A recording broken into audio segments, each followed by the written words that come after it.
Salamat. Tayo po ay muling dadako sa pag-aaral ng kanyang salita. At ang ating pong series na pinag-aaralan dito ay ang aklat ng Galatia, sulat ni Pablo sa mga taga-Galatia. At nasa ika-7 leksyon na po tayo ngayon. Itong ating pong series ay pinamagatan nating The Gospel of True Freedom. Let us now turn our Bible to Galatians chapter 2, verses 17 to 20. Galatians chapter 2, verses 17 to 20. Basahin ko po sa ang Biblia. Ngunit kung sa ating pagsisikap na ariing ganap kay Kristo, tayo mismo'y natagpo ang mga makasalanan. Si Kristo ba ay lingkod ng kasalanan?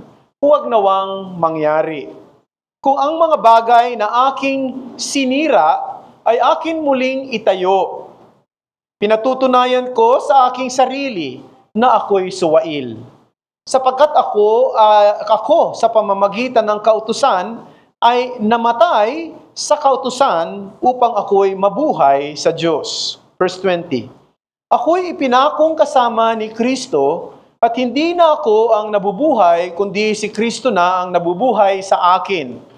At ang buhay na ikinabubuhay ko ngayon sa laman ay ikinabubuhay ko sa pamamagitan ng pananampalataya sa anak ng Diyos na sa akin ay nagmahal at nagbigay ng kanyang sarili dahil sa akin. Ito po ang salita ng Panginoon. Di ba masarap tingnan? It is always a delight to see little children kapag nagsisimula na silang mag-aral na maglakad, no? Kinakailangan mong hawakan yung kanilang kamay, kinakailangan mo silang gabayan, at kahit na yung maaaring nakakahakbang na sila sa kanilang sarili, handa mo pa rin silang bantayan at alalayan kasi baka sila'y matumba at masaktan. Kaya kinakailangan andun ka para maaaring saluin mo sila kung sakaling sila'y matutumba. At kapag dumating na yung time na medyo steady na yung kanilang mga paa, no? Mapapansin mo, naglalakad na sila sa kanilang sarili, pero yung mata mo ay nandoon pa rin, nakafocus sa kanila dahil minsan walang direksyon yung pupuntahan eh. No? Maaaring maligaw o maaaring makalingat ka, hindi mo na malaman kung nasaan na yung bata. Ngayon, kapag nag-aaral na sila, siyempre, ewan ko sa iba sa inyo, pero sa mga anak ko, nung preschool hanggang elementary years nila, early elementary years, hatid sundo, no? Pero nung high school na, syempre hindi na, no? Alam na nila yung daan. Medyo kumpiyansa ka na sa kanila. At nagtitiwala ka na hindi sila maliligaw at sila'y may kakayanan ng umuwi. Pumasok sa school at umuwi sa bahay on their own. Now, binanggit ko yan kasi may mga tao na ini-imagine nila na ganito yung dealing ng Diyos sa atin spiritually. Na tutulungan tayo ng Diyos sa simula ng ating buhay Kristiyano, pero pagka medyo kaya na natin, He will step back, leaving to us to figure things out on our own. Sa isip nila, ibinibigay ng Diyos yung initial push at pagkatapos sasabihin okay, siguro kaya mo nang mabuhay o mamuhay on your own faithfully. Now, may mga ganyang klase ng kaisipan. No? Bagamat hindi naman sinasabi ng mga ibang tao outrightly na gano'n ang kanilang paniniwala, but they often live as though it were true. As if now that they're believers, the responsibility to live for God rests entirely on their own strength. Pero alam nyo, dito sa binasa natin na mga talata, at maging sa pagtuturo ng Biblia sa kanyang kabuuan, hindi ito totoo sa ating buhay Kristiyano. To put it in theological terms, God is not just as involved in our sanctification as He is in our justification. Kung ang justification, ano ba yung justification ulit? Pagpapawalang sala. pag-aaring matuwid o pagdideklara na tayo ay matuwid sa harapan ng Diyos, ito'y gawa ng Diyos lang. Wala tayong bahagi doon. Wala tayong ambag. Purely gawa lang ng Diyos yan. Pero maging doon sa sanctification na tayo'y may bahagi na, hindi pa rin tayo pinababayaan ng Diyos. Hindi pa rin tayo sasabihin ng Diyos, kaya mo na, on your own. No? Okay ka na. No? Hindi na kita pakikialaman. At tayo namang ibang bagong Kristiyano ang aking bibigyan pansin. Hindi ganun. Mga kapatid, kung paanong involved ang Diyos sa ating justification, involved pa rin siya sa ating sanctification, though meron na tayong bahagi doon. May responsibility na tayo sa ating paglago, sa ating paglaban sa kasalanan, at sa ating pagpapalago, sa ating relationship sa Kanya. He is equally present in our ongoing journey of spiritual growth as He was in our initial conversion. Now, going back to verse 16, natatandaan nyo yung verse 16, yung huling pinag-aralan natin, emphatically, dineclare doon ni Apostle Paul na ang justification o ang pagpapawalang sala sa pamamagitan ng pananampalataya kay Kristo at hindi sa pamamagitan ng gawa ng kautusan o ng anumang sistemang pangtao para tayo ay tanggapin ng Diyos. Totoo yun, no? Yun ay binigyan niyang diin, pero from there, he turns to address a common accusation. Kasi ang common accusation ay ganito. Kung ang kaligtasan ay mangyayari labas sa ating mabubuting gawa, ano ngayon ang incentive na natitira sa atin para mabuhay ng mabuti? Ang ibig sabihin, parang sinasabi nila, yung pala naman biyaya lang ang kaligtasan, no? Hindi ba, kung gano'n na walang bahagi at hindi kinakailangan ang iyong mabubuting gawa para ikaw ay maligtas, hindi ba ito'y nagbubukas ng pintuan para magkaroon ka ng careless living? Maging careless ka sa pamumuhay mo? At maging indifferent ka sa kabanalan? O ikaw ay malayang gumawa ng kasalanan? Hindi ba't ang mga Kristiyano na may ganitong kaisipan magiging passive o indifferent sa godliness? Ang sabi ni Paul, hindi. Free grace does not lead to carnality. Free grace does not lead to freely committing sin. Bakit? Sapagat ang totoong idiniklarang matuwid sa harapan ni Kristo at sa pananampalataya kay Kristo ay hindi iiwanan ng Diyos sa kanyang pamumuhay Kristiyano. No? Yan ang gustong sabihin dito ni Apostle Paul. Ang Diyos ay patuloy na magiging aktibo sa buhay ng isang mananampalataya. Ang realidad, sa pagpapaliwanag ni Pablo, yung pananampalataya na siyang ginawa natin at ginamit natin para tayo ay ariin o ideklarang matuwid, mapawalang sala sa pamamagitan ng ginawa ni Kristo, ay siya ring pananampalataya na magiging daan para magkaroon tayo ng union o kaugnayan kay Kristo Jesus. At kung may kaugnayan ka kay Kristo, hindi ka pwedeng magbago. Hindi na ikaw ay walang pagbabago. The union brings us into such a vital relationship with Christ that it cannot possibly leave you unchanged.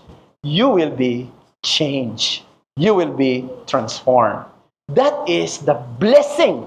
That is the power of our union with Christ. And the message that I want to bring to you this morning is this: to be in Christ is to be dead to sin and alive to God. To be in Christ is to be dead to sin and alive to Christ. And I have two headings. First, our union with Christ brings death. And then our union with Christ brings life. So dalawang magkasalungat, Papaliwanag ko yan mamaya, no? Our union with Christ brings death. our union with Christ brings life. Now, in what way na yung ating pagkakaroon ng kaugnayan kay Kristo ay nagdadala ng kamatayan?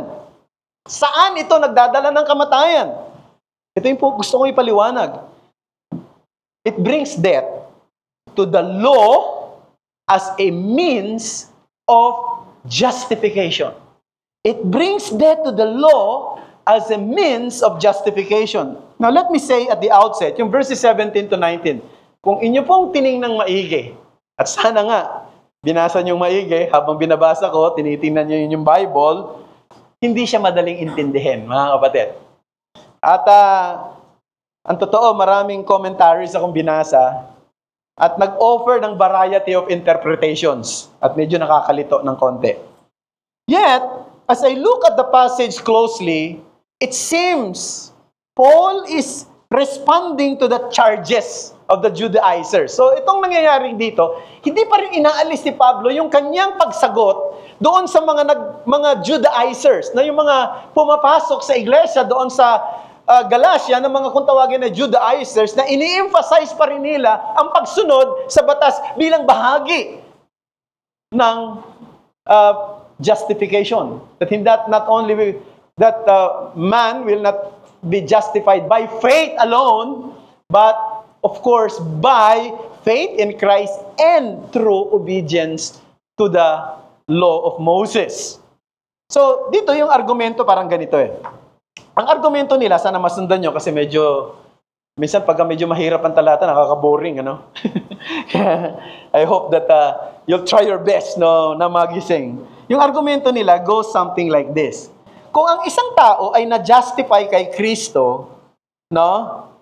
At ang justification na yun ay hindi sa pamamagitan ng batas.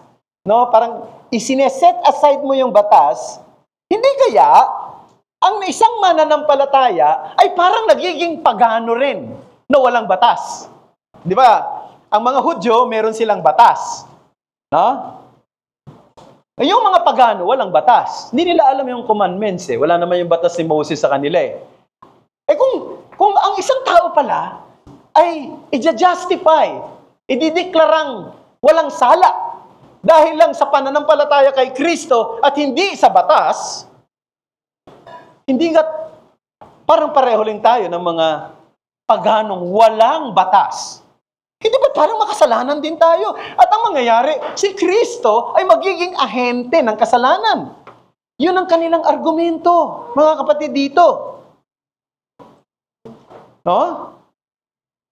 At si Kristo, ang ginagawa ni Kristo dahil sa pamamagitan pala niya, lamang maja-justify ang tao, di parang nagiging agent siya ng sin. Why? Because he is trying to make those who believe in him like the Gentiles who have no law. That is his argument. Thus, in verse 18, sinabi ni Paul, no, that is not the right thinking. No? In verse 18, he explained, sabi niya, kung itatayo ko uli ang batas bilang paraan ng justification, matapos na sabihin kong hindi ito ang paraan, kundi sa pamamagitan lamang ni Kristo, hindi ba ako'y nagiging transgressor din? Gumagawa rin ng kasalanan. In other words, I become the lawbreaker. Di ba yan ang ginawa ni Apostol Pedro? So, bigay natin yung illustration kay Peter para maintindihan natin ng husto. Si Pedro, pareho sila ng gospel ni Paul. Katulad din ng lahat ng apostol. Ang paniniwala na hindi maliligtas ang tao sa pamamagitan ng pagsunod sa batas. Sapagkat wala namang pwede makasunod sa batas ng perpekto. Na ang kaligtasan ay sa pamamagitan lamang ng ginawa ni Kristo. Ngayon, kaya nga, nung bumisita si Pedro doon sa Antioch, sa church sa Antioch, kumain siyang kasama ng mga Gentile Christians. Pero nung dumating yung mga lalaki mula sa kampo ni James, ng mga Hudyo, ay bigla siyang kumalas. At natakot siyang mapulaan. Kasi kumakain siyang kasama ng mga,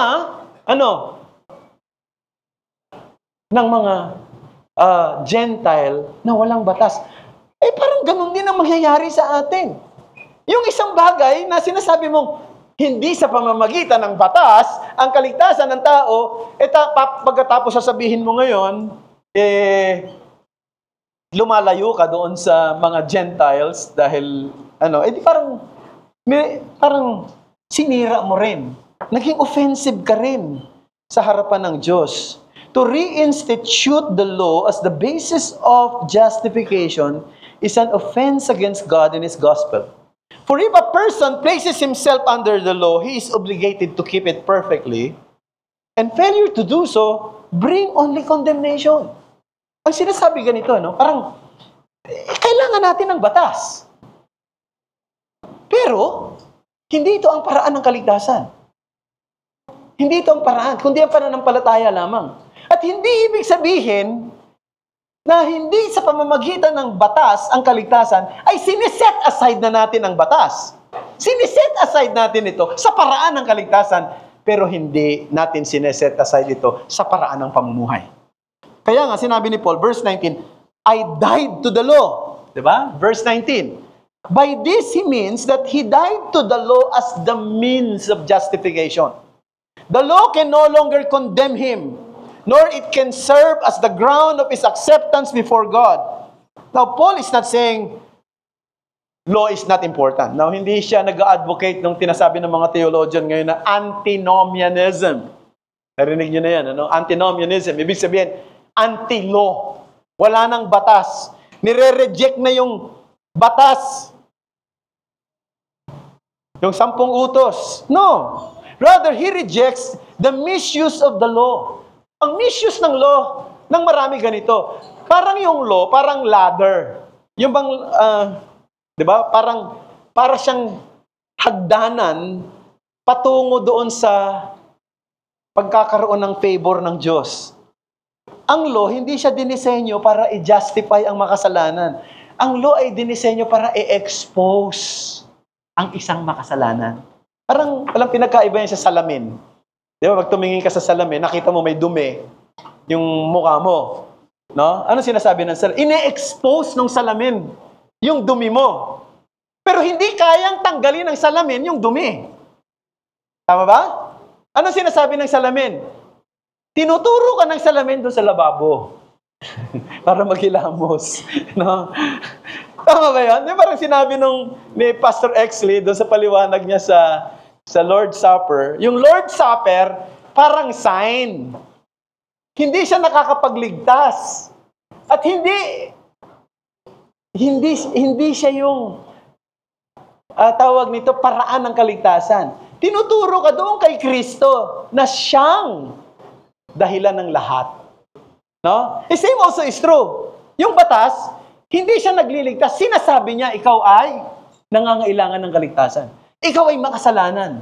Marumi yung mukha mo. Pero hindi kayang tanggalin ng salamin ang dumi sa mukha mo. Tinuturo ka niya. Kanino? Kay Kristo. Sa lababo. Tama. Tinuturo ka ng salamin sa lababo. At yung batas, tinuturo ka niya kay Kristo. So, salamat Joey. At kay talagang sana at the end of the day, hindi yung lababo ang maalala, kundi si Kristo. In other words, brethren, we have died to the law as a system by which we could be accepted before God. Our acceptance comes only through Christ, who perfectly kept the law on our behalf. At nung tayo nakipag-isa na kay Kristo, we are moved to obey the law. No? Once na ang isang tao nagkaroon na ng kaugnayan kay Kristo, kinikilos na siya para sundin ang batas. Hindi para siya maligtas, kundi bilang ebidensya ng kanyang kaligtasan at ebidensya ng pagpapabanal ng Diyos sa kanya as a means or evidence, evidence of your justification. That brings me to my second subheading. Death to sin as evidence of sanctification. Death to sin as evidence to sanctification. Death to law, as a means of justification, death to sin as the evidence of sanctification. Verse 20, I have been crucified with Christ. It is no longer I who lives, but Christ lives in me. What's the point? The point is, the very moment that we are united to Christ by faith, that we are declared righteous and accepted before God, we are never the same again. Hindi na tayo tulad ng dati. Tayo'y binago na radically. Tayo'y binago na permanently. May pagbabago na at permanente na yung pagbabago na yun. At sabi ni Pablo sa Galatians chapter 5 verse 24, and those who belong to Christ, Galatians 5:24, nasa screen yan. Please put in the screen. Galatians 5:24, and those who belong to Christ Jesus have crucified the flesh with its passions and desires. And this is the fundamental reality in our union with Christ. We have died to self. We have died to sin. And we have died to our old ways. So parang siguro ilagay natin sa totoong experience. Maaring nung araw, mayabang ka. No? Puno ka ng kayabangan. Alam mo, isang taong mayabang, laging yung kasabihan sa English na blowing your own horn. No? Yung laging ikaw ang sikat. Laging ikaw may sinasabi. Laging ikaw magaling. Laging ikaw ang maganda at gwapo. Parang ganun. No? Hindi ka marunong mag-admit ng iyong pagkakamali. Hindi ka marunong kumilala ng iyong kahinaan. Hindi mo sinasabi na kailangan mo ng tulong. Mini-maintain mo yung facade ng pagiging religious mo. You're trying to appear better than others. As though you are cut above the rest. Pero ngayon na kay Kristo ka na. Namatay ka na sa ganung klase ng buhay. No? Namatay ka na. Nakita mo na ang kapangitan ng kayabangan sa harapan ng isang banal na Diyos. O maaari naman, dati, masyadong consume ka sa materialism. Napaka-materialistic mo. No, kung hindi, wala ka mang material, naghahangad ka lagi mga bagay na material. At may material ka na, talaga namang patuloy pa rin. You crave for material things. You crave the latest gadgets and pursued wealth so intensely. And what is the evidence of that? Handa mong isakripisyo ang pamilya mo. Yung panahon mo sa pamilya mo. Handa mong isakripisyo maging yung spiritual life mo. No? Yung buhay Kristiyano mo, yung pagsamba mo. Because you want to earn more. Even Sunday, you use that because you want to earn more. You wanted things not because of their usefulness, but because of the so-called status quo or a sense of significance, a sense of status and significance. Sa tingin mo yun ang magbibigay sa iyo ng kasiyahan. Pero ngayon na kay Kristo ka na, you have died to that. Yung prioridad mo ngayon, alam mo kailangan mo pa rin ng material na bagay. Alam mo kailangan mo pa rin ng pera. Pero ngayon ang prioridad mo, pangunahin sa iyo, nag-shift na sa mga bagay na pangwalang hanggan. Umaaring dati nag-i-struggle ka at meron kang addiction sa pornography, sa mga sensual na bagay. Kasi sa tingin mo yun, nagbibigay ng satisfaction sa iyong laman. Pero ngayon na kay Kristo ka na, mayroon ka ng hangarin na labanan ito. Na kahit na minsan kumakatok sa utak mo. Minsan kumakatok sa puso mo. Pero ang hangarin mo ngayon, maging pure, maging holy. O maaaring dati, napaka-selfish mo. Alam mo, pag taong selfish, walang iniisip yan na pangangailangan ng iba. Hindi niya naiintindi ang kapakanan ng ibang tao. Iniisip niya lang lagi sarili niya. Di ba? Ibang tao na pag may problema siya, gusto niya alam ng may marami na may problema siya. Yung mga ganun, di ba? Pag may problema, parang gusto mong sabihin sa mga tao, may problema ako. Parang walang problema yung iba. Ako lang may problema. That's selfishness. No? You don't think of others' welfare. You don't think of others' need. But now you are united to Christ. Your heart is changed. Iniisip mo na yung ikabubuti ng iba. Nakikita mo na kinakailangan ko rin maglingkod sa mga kapatid ko. Kinakailangan ko rin tulungan sila. Kinakailangan ko rin isipin sila, lalo na ang kasambahay ko sa pananampalataya. Yun ang ginagawa ng pagbabago sa buhay ng isang taong may kaugnayan kay Kristo. 2 Corinthians chapter 5 verse 15. And He died for all, that those who live might no longer live for themselves, but for Him, who for their sake died and was raised. Now, isa sa mga malaking news ngayon ay ang pagpatay kay Charles Kirk. At gusto kong aminin sa inyo na siguro ilang buwan na wala pa namang isang taon na nagpa-follow ko talaga sa kanya. Medyo hanga kasi ako sa kanya na 31 years old lang siya, napaka-tapang niya, no, na mangaral at sabihin ng salita ng Diyos sa mga tao. At napakatalino rin, no? Now, iba-iba ang opinion ng iba. Iba, nagagalit dahil bakit daw tinatawag siyang martyr for Christ. No? Siyempre, meron siyang political leaning. Very conservative yung kanyang political leaning as against the liberal leaning in America, the Democrats. Pero ako, personal ko to, maring magdi-disagree kayo, but I think I don't see any problem sabihin siya ay is a Christian martyr.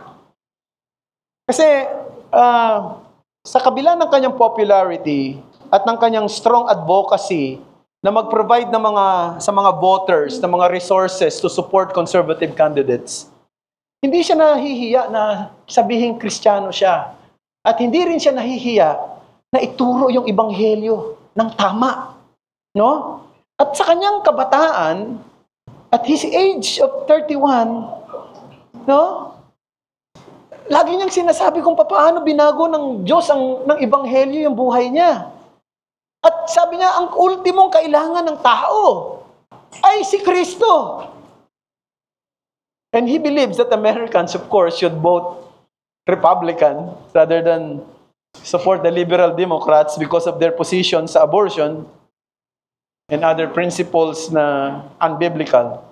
Pero itong taong ito, maging yung kanyang pastor na si Rob McCoy, ay nag-remark. Sabi niya, Charles has received many threats even before. Napakadami niya ng pagbabanta sa buhay niya. Sapagkat hindi daw siya kayang talunin sa debate. Hindi siya kayang talunin sa reasoning. Napakagaling makipag-reasoning, no? Magaling sa logic. Kaya, tinalo na lang siya sa pamamagitan ng violence.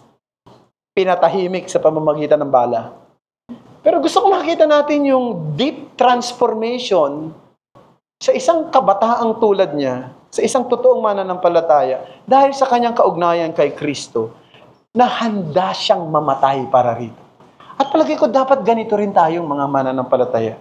Hindi man tayo kasing galing ni Charles Kirk in terms of, di ba, logical and reasoning debate. We are not so knowledgeable than him. I'm so amazed sa kanyang dami ng kanyang mga nabasang libro, no, na hindi naman siya nakagraduate ng college. Pero sa dami ng kanyang nabasang libro, ay talagang mapapahiya yung mga taong nagtapos ng kolehiyo at may master's degree pa. No? Sa galing. Hindi man tayo kasing pero dapat meron tayong katulad niyang handang sumunod kay Kristo, handang ipakita ang pagbabago at handang mamatay sa pagtatanggol ng ating pananampalataya sa Kanya. So that's the first thing. Our union with Christ brings death. Not only that, our union with Christ brings life. Verse 20, I have been crucified with Christ. It is no longer I who live, but Christ who lives in me. And the life I now live in the flesh, I live by faith in the Son of God who loved me and gave Himself for me. Anong klase ng buhay at pamumuhay dapat meron tayo kay Kristo? May 3 bagay na gusto kong ibahagi sa inyo ng mabilis. Una, it is a new power for living. New power for living. Na, ano sinabi ni Paul dito? But Christ lives in me. Napakayaman ng salitang yun. Christ lives in me. This is another way of saying the Spirit of Christ dwells within us.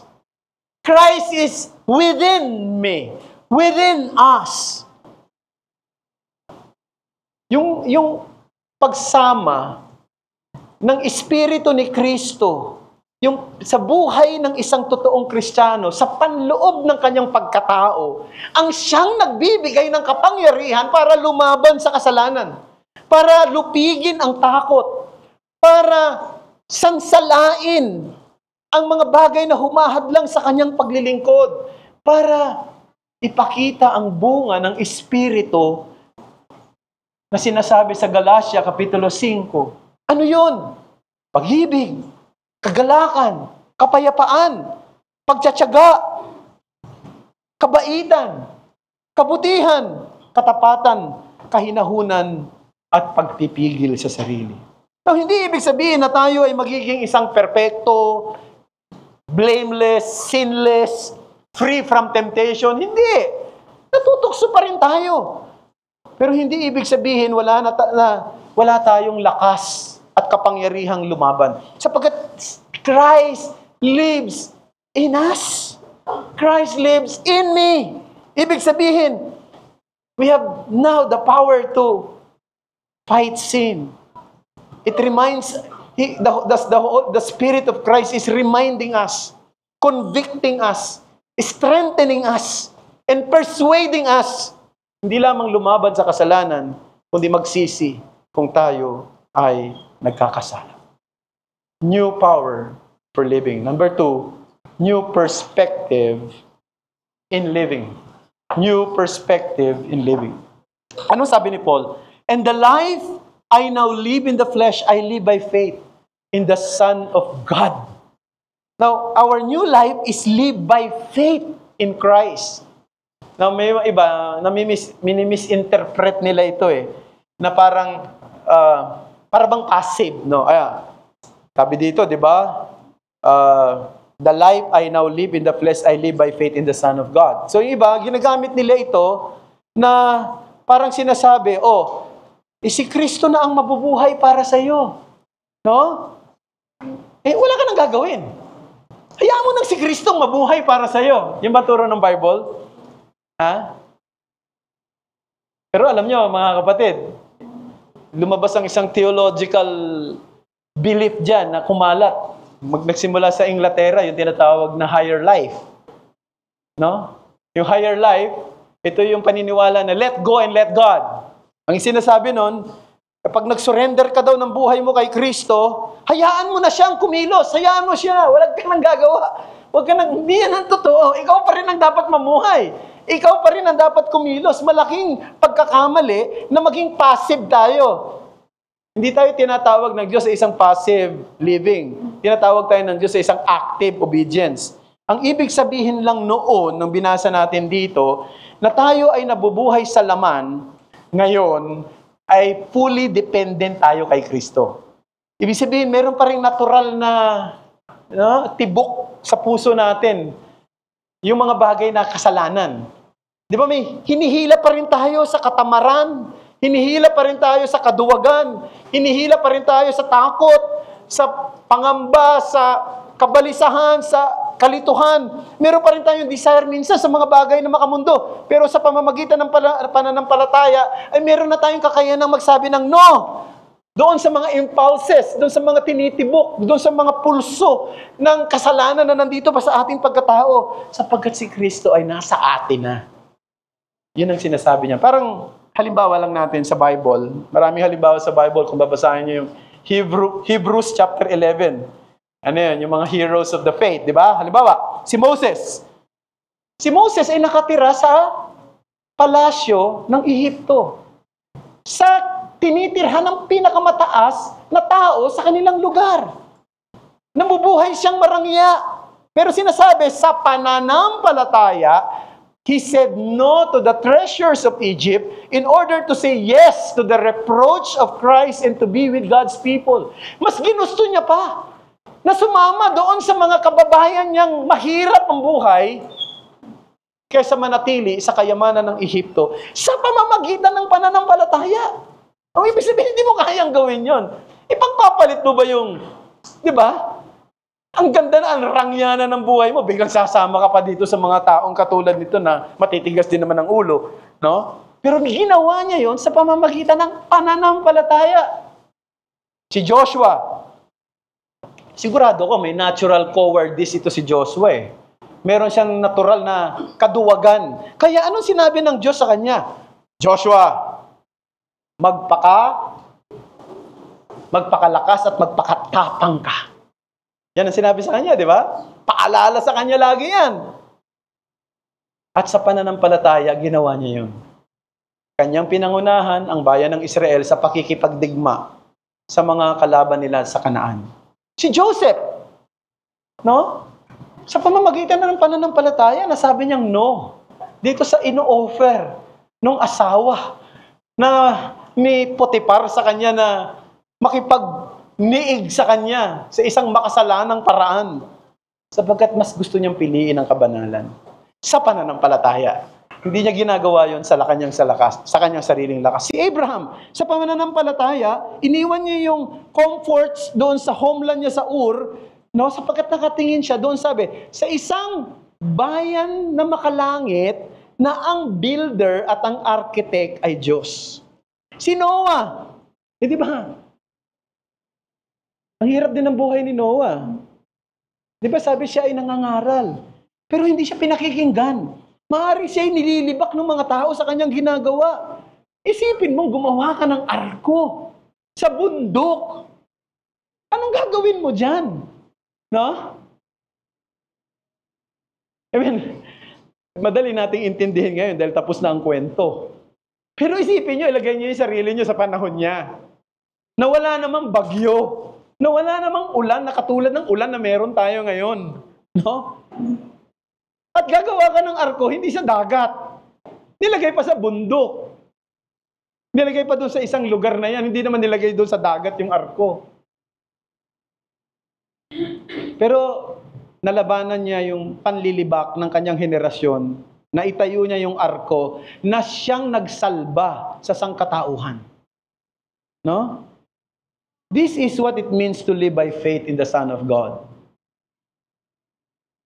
Saying no to the natural and sinful desires of the flesh, and yes to the will of Christ. New power for living, new perspective in living, last but not the least, new push for living. No? New push for living. Now, I can say motivation for living. I use the word push to for alliteration's sake. Sorry, no? Sabihin tulak, may bago tayong lakas, motibasyon. Na bakit ko kinakailangang mabuhay ng may pananampalataya sa anak ng Diyos? Sabi ni Pablo, because He loved me and He gave Himself for me. That's the last part of Galatians chapter 2 verse 20. Yun ang pinakapundasyon. Dito nagsimula ang lahat. At ito ang siyang nag-uudyok ng buhay pananampalataya. Ibinigay ni Kristo ang kanyang sarili para sa atin. Ito yung tinatawag nating voluntary and substitutionary death of Christ. At gusto kong pansinin ninyo, mga kapatid, yung sinabi ni Paul dito, kapag mayroong theological point ito. Nung sabihin niyang, no? He gave Himself for me. Christ did not die in vain. He did not die in a general way for all humanity. Hindi siya namatay para sa lahat ng tao nang walang distinction. He gave His life for me. Hindi niya sinabi He gave His life for all people. He gave His life for me. He gave His life for a specific people. Sino yun? God's elect. Ito yung mga taong tinawag ng Diyos sa pasimula pa lamang. Ito yung mga taong tumanggap ng kaloob ng pananampalataya mula sa Kanya. In other words, ibinigay niya ang kanyang buhay para sa kanyang mananampalataya lamang. Para sa iyo, para sa akin, kung ikaw ay totoong nagtiwala sa Kanya. Yan ang malinaw na turo ng Bible. Ano sabi ni John? John 10:11. I am the good shepherd. The good shepherd lays down his life for the sheep. Hindi niya binibigay yung kanyang sarili kung kanino man, kundi para sa kanyang tupa. John 10:14-15. I am the good shepherd. I know my own, and my own know me. Just as the Father knows me, I know the Father, and I lay down my life for the sheep. That's a very clear statement, brethren. Hindi ibinigay ni Kristo ang buhay niya para sa lahat ng tao. Ibinigay niya ang kanyang buhay para sa kanyang mga tao. Para sa kanyang mga hinirang. Para sa kanyang mga mananampalataya. Alam nyo, very staggering in truth na ito eh. Diba? Kung talagang titingnan mong maigi, it is almost too much to take in. It is almost too much to take in. No wonder, di ba si Charles Wesley, kahit na siya ay Arminian, he wrote the hymn, And Can It Be? Diba, kinakanta natin yan dito. Ano yung sabi doon sa chorus ng And Can It Be?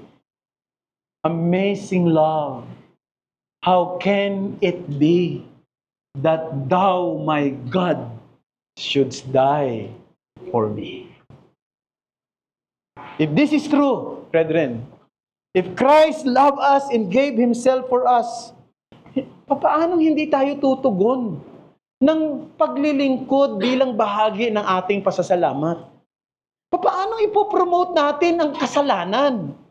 Paano hindi tayo magsisilbi sa Kanya ng mayroong willingness at kung kinakailangang mamatay para ipagtanggol ang ating pananampalataya sa Kanya? Ba't hindi natin pwedeng gawin yun? Kung naintindihan mo that Christ gave Himself for you. Let us pray. Salamat sa iyo, Panginoong Diyos, sa mga salita mong ito na aming napagbulayan ngayon pong umagang ito. Sana'y ito po ay naintindihan naming lahat ang kabutihan at kadakilaan ng iyong pagliligtas at ng kapangyarihan ng pagkakaroon ng pakikipagkaisa kay Kristo Jesus. Purihin ka, aming Panginoong Diyos, sa iyong kabutihan at sa iyong ginawa sa pamamagitan ng iyong anak na si Jesus para sa aming mga makasalanan. Indeed, tulad ng sinabi ni Paul, sana'y masabi rin namin, I have been crucified with Christ. It is no longer I who live, but Christ lives in me. In the life which I live in the flesh, I live by faith to the Son of God who loved me and gave Himself for me. Ito ang aming dalangin sa ngalan ni Jesus.